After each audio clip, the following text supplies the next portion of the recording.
नमस्ते बच्चों, मैं आपकी दोस्त दिशु। आज फिर आप लोगों के साथ मिलकर कुछ नया सीखने के लिए आई हूँ। आज हम लोग सजीवों में पोषण के बारे में समझने का प्रयास करेंगे। जैसा कि हम लोग जानते हैं, सभी जीवों को पोषण की आवश्यकता होती है। पोषण के द्वारा ही सजीवों को पोषक पदार्थ मिल पाते हैं, जो शारीरिक संरचना, वृद्धि एवं क्षतिग्रस्त भागों के रखरखाव के लिए उन्हें सक्षम बनाते हैं तथा अलग-अलग तरह की जैविक क्रियाओं के लिए आवश्यक ऊर्जा प्रदान करते हैं। सजीवों द्वारा भोजन ग्रहण करने एवं इसके उपयोग की विधि को पोषण कहते हैं। सजीव मुख्य रूप से दो पोषण विधियों से अपना भोजन ग्रहण करते हैं। पहला, स्वपोषण। पोषण की वह विधि जिसमें जीव अपना भोजन स्वयं बनाते हैं, उसे स्वपोषण कहते हैं। एवं ऐसे सजीवों को स्वपोषी या उत्पादक कहते हैं। कटहल, पीपल, आम आदि विभिन्न पादप इसके उदाहरण हैं।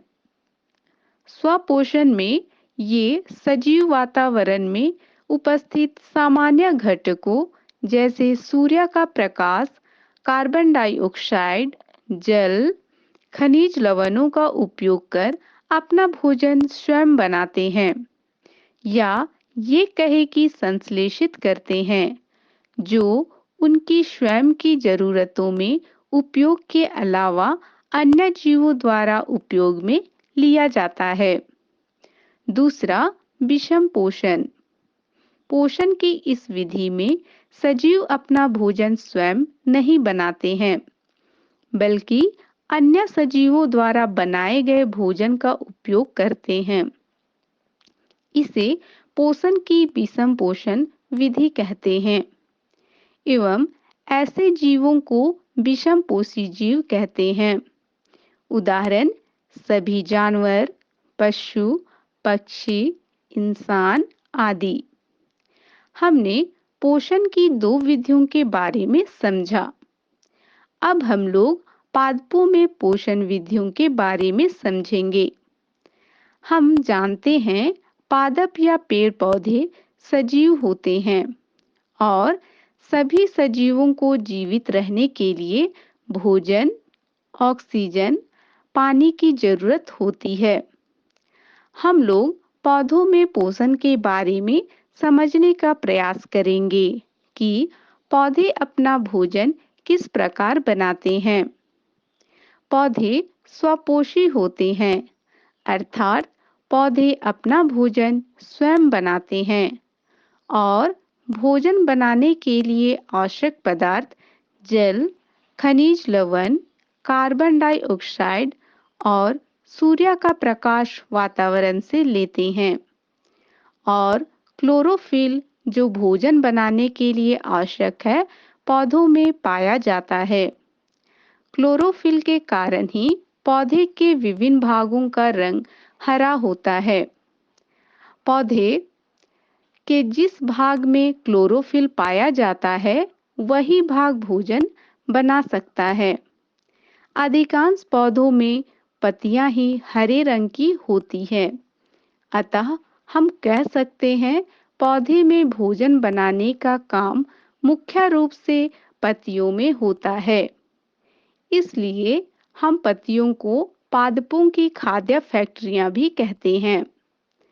हमने समझा कि पौधे में भोजन बनाने का कार्य मुख्य रूप से उसकी पत्तियों में होता है।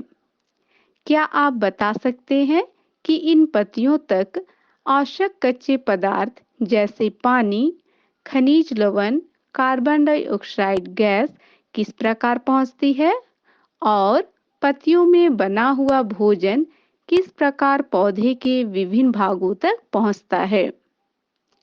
वाह, क्या बात है! आपने बिल्कुल सही बताया कि पौधे जड़ों की सहायता से पानी एवं खनिज लवण जमीन से अवशोषित करते हैं। यह पानी और खनिज लवण वाहिकाओं द्वारा, जो कि पतली नली के समान होती है, एवं जड़, तना, शाखाओं एवं पत्तियों तक फैली होती है, के द्वारा पत्तियों तक पहुंचाया जाता है। एवं पत्तियों में बने भोजन को वाहिकाओं के द्वारा ही पौधे के विभिन्न भागों तक पहुंचाया जाता है। पत्तियों पर उपस्थित सूक्ष्म रंध्रों द्वारा वायु में उपस्थित कार्बन डाइऑक्साइड पत्तियों में प्रवेश करती है और सूर्य की रोशनी भी वातावरण से सीधे पत्तियों तक पहुंच जाती है।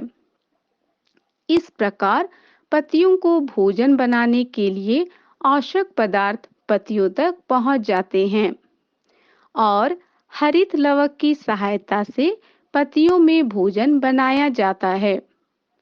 पत्तियों में भोजन बनने की प्रक्रिया को प्रकाश संश्लेषण कहते हैं। प्रकाश संश्लेषण के दौरान पत्ती की क्लोरोफिल युक्त कोशिकाएं सूर्य के प्रकाश की उपस्थिति में कार्बन डाइऑक्साइड एवं जल से कार्बोहाइड्रेट का संश्लेषण करती है।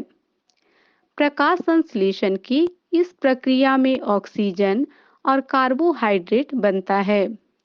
यह कार्बोहाइड्रेट पत्तियों में स्टार्च के रूप में इकट्ठा हो जाता है, जिसमें से कुछ कार्बोहाइड्रेट पौधे की विभिन्न क्रियाओं में उपयोग ले लिया जाता है, बाकी पौधे के विभिन्न भागों में संचित हो जाता है। इसी प्रकार बनने वाली ऑक्सीजन में से कुछ ऑक्सीजन पौधे अपने श्वसन क्रिया के दौरान उपयोग में ले लेते हैं एवं अतिरिक्त ऑक्सीजन को पौधों द्वारा वातावरण में छोड़ दिया जाता है, जो विभिन्न जीवों द्वारा उपयोग में ली जाती है। जीवों द्वारा श्वसन व अन्य कार्यों में ऑक्सीजन के उपयोग से जो कार्बन डाइऑक्साइड बनती है, वह पौधों द्वारा फिर से भोजन बनाने में काम में लेकर ऑक्सीजन पुनः वातावरण में छोड़ दी जाती है।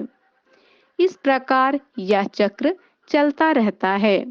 दोस्तों, आज हमने पोषण के प्रकार एवं पौधों में स्वपोषण के बारे में समझा। उम्मीद है आपको अच्छा लगा होगा। आज के लिए बस इतना ही। कल फिर मिलेंगे और साथ में मिलकर कुछ नया सीखने का प्रयास करेंगे। तब तक के लिए बाय बाय दोस्तों।